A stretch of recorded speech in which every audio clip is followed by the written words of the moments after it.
Hello friends, मैं हूं advocate Nitish Banka. आप हैं मेरे YouTube channel let's speak legal में। आज मैं आपके सामने एक बहुत ही बेहतरीन वीडियो प्रस्तुत करने जा रहा हूं, जिसमें मैं आपको जो है शुरू से लेकर मतलब 498 में शुरू से लेकर आखिर जजमेंट तक की पूरी प्रक्रिया बताऊंगा और क्या क्या स्टेज पे क्या क्या आपको करना है, वो सारी प्रक्रिया आज बताने वाला हूं आपको। तो वीडियो पे बने रहिए, पूरी वीडियो देखिएगा और उसके बाद जो है मैं आपको पूरी जो है आपको क्लैरिटी हो जाएगी कि 498 के केस में अभी आपको करना क्या है, किस स्टेज पे क्या क्या करना है, वो पूरी क्लैरिटी में आपको दूंगा। सो 498 आपका शुरू होता है एक कंप्लेंट से। वाइफ जाती है CAWCL यानी कंप्लेंट अगेंस्ट वुमेन, जो केसेस हैंडल करता है 498 के।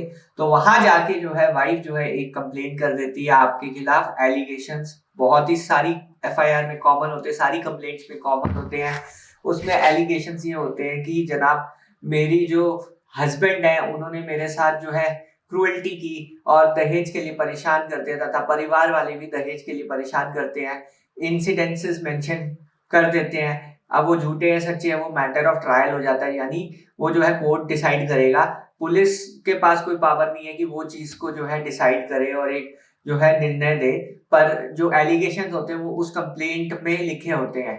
CAWCL as per supreme court judgment जो अरनेश कुमार है और जो Arnesh Kumar versus state of Bihar की जजमेंट है, तो वहां पे जो है एक पहले तो मीडिएशन यानी काउंसलिंग करने की कोशिश करेगा।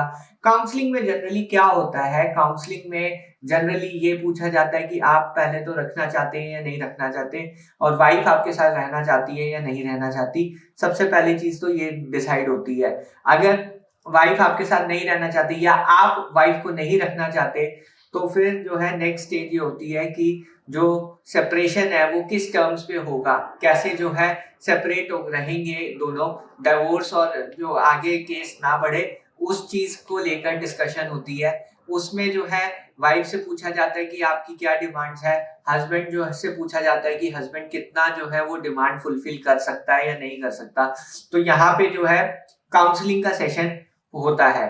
अब अगर आपका समझौता वहां पे नहीं हुआ यानी काउंसलिंग सेशन अगर आपका इस स्टेज पे फेल हो जाता है, तो फिर क्या होती है, 2 या 3 सेशंस के बाद FIR यानी फर्स्ट इंफॉर्मेशन रिपोर्ट जो है लॉन्च हो जाती है। अब ध्यान से सुनिएगा कि FIR के बाद क्या होता है। जब भी जो है FIR लॉन्च होती है तब आपको क्या करना है। देखिए, FIR 2 तरीकों से निकल सकती है। या तो आप पुलिस स्टेशन से निकाल सकते हैं, IO को रिक्वेस्ट कर सकते हैं कि जनाब मेरे को जो है FIR की कॉपी दे दी जाए। ये तब होता है जब IO आपको 41A का नोटिस भेजे। अगर आपको 41A का नोटिस आ जाता है तो मतलब FIR लॉन्च हो चुकी है आपके अगेंस्ट। तो आप जो है IO से रिक्वेस्ट कर सकते हैं कि FIR की कॉपी जो है मुझे प्रोवाइड कीजिए। अब कई कई बार ये होता है पुलिस मना कर देती है, हम नहीं प्रोवाइड करेंगे FIR की कॉपी।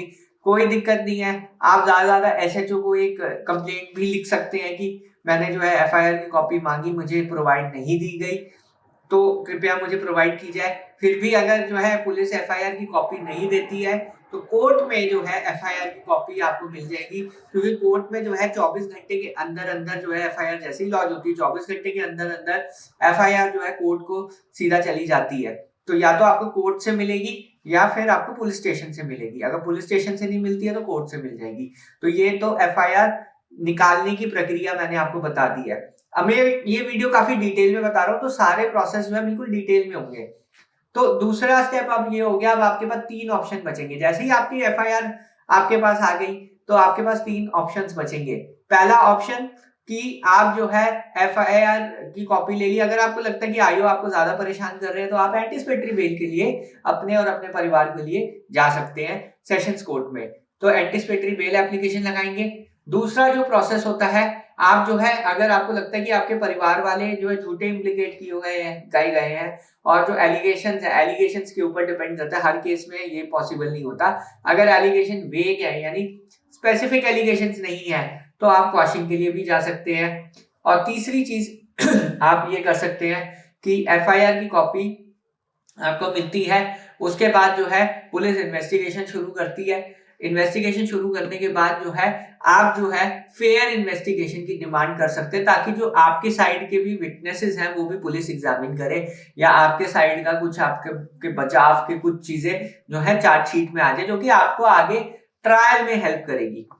अब जैसे ही फेयर इन्वेस्टिगेशन या ये तीनों में से एक चीज हो गई आपके, अगर रिलेटिव बाहर हो जाते तो बहुत अच्छी बात है, नहीं होते तब क्या करें, आगे की प्रोसेस मैं आपको बता देता हूं। अब आ गई दूसरी स्टेज, जब एफआईआर आपकी लॉन्च हो गई, इन्वेस्टिगेशन जो है कंप्लीट हो जाती है, पुलिस जो है चार्जशीट फाइल कर देती है।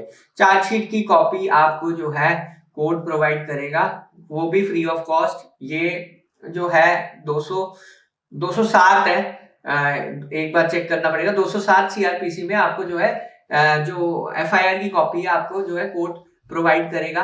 और जब आपको एफआईआर की कॉपी और सारे डॉक्यूमेंट्स मिल जाते हैं तब कोर्ट जो है वो मैटर आपका एडजर्न कर देता है चार्ज के लिए।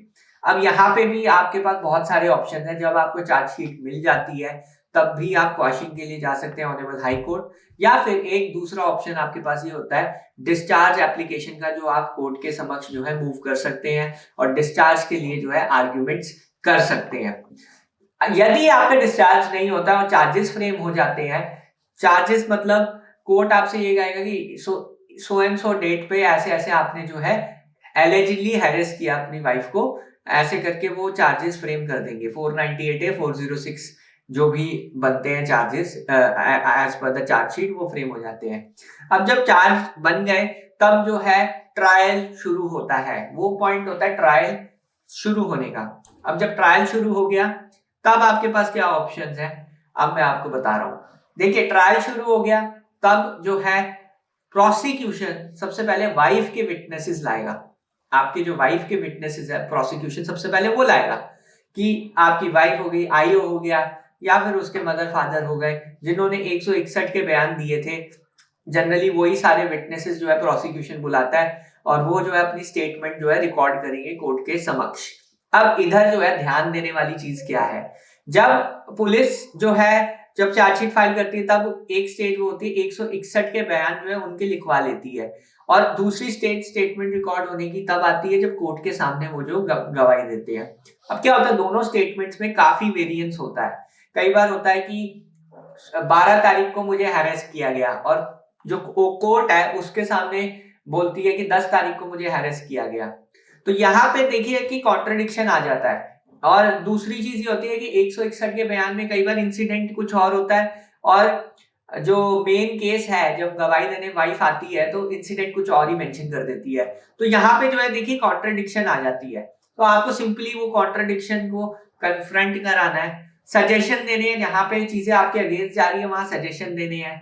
और तीसरी चीज अपना, अगर आपके पास कोई काउंटर है उसमें जिससे वाइफ जो है एडमिट करे, जैसे कोई आप उस टाइम पे ट्रिप पे गए थे, आप उस टाइम पे आप ट्रिप पे गए थे और वहां पे जो है काउंटर आप करते हो कि हम इस दिन तो ट्रिप पे थे, ये आपकी फोटो है, ये सब चीजें अगर आप कन्फ्रंट कराते हो, यानी कन्फ्रंटेशन, कॉन्ट्रडिक्शन और सजेशन, ये तीन जो है बेसिक एस्पेक्ट है क्रॉस एग्जामिनेशन के।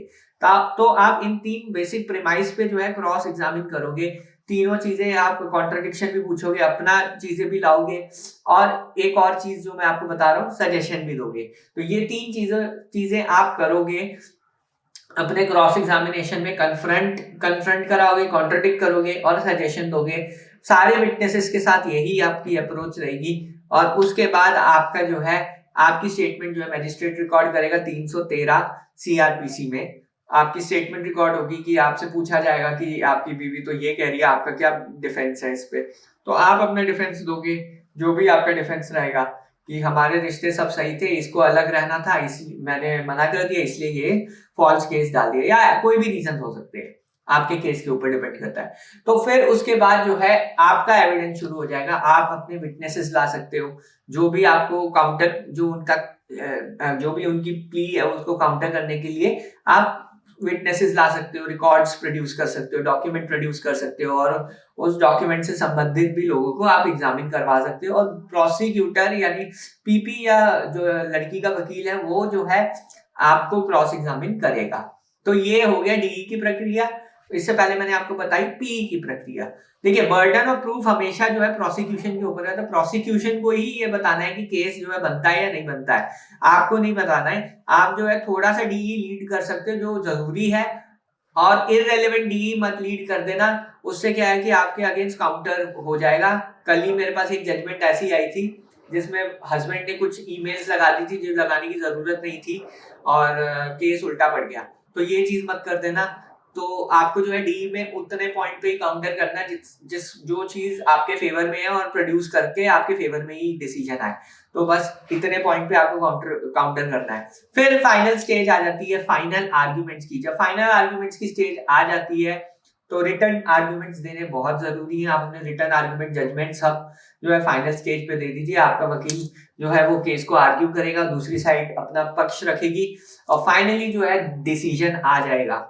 जब डिसीजन आएगा तो कोर्ट जो है एक्विट करेगा या फिर आपको कन्विक्ट करेगा। कन्विक्ट करेगा तो 387 सीआरपीसी ये याद रखिएगा, उसमें जो है इंस्टेंट जेल नहीं होगी। आपका जो जो जब तक आप अपील फाइल नहीं करते तब तक 30 डेज का आपको टाइम मिलेगा अपील फाइल करने के लिए और तब तक आपका जो सेंटेंस है वो सस्पेंडेड रहेगा जब तक आप अपील फाइल नहीं कर देते।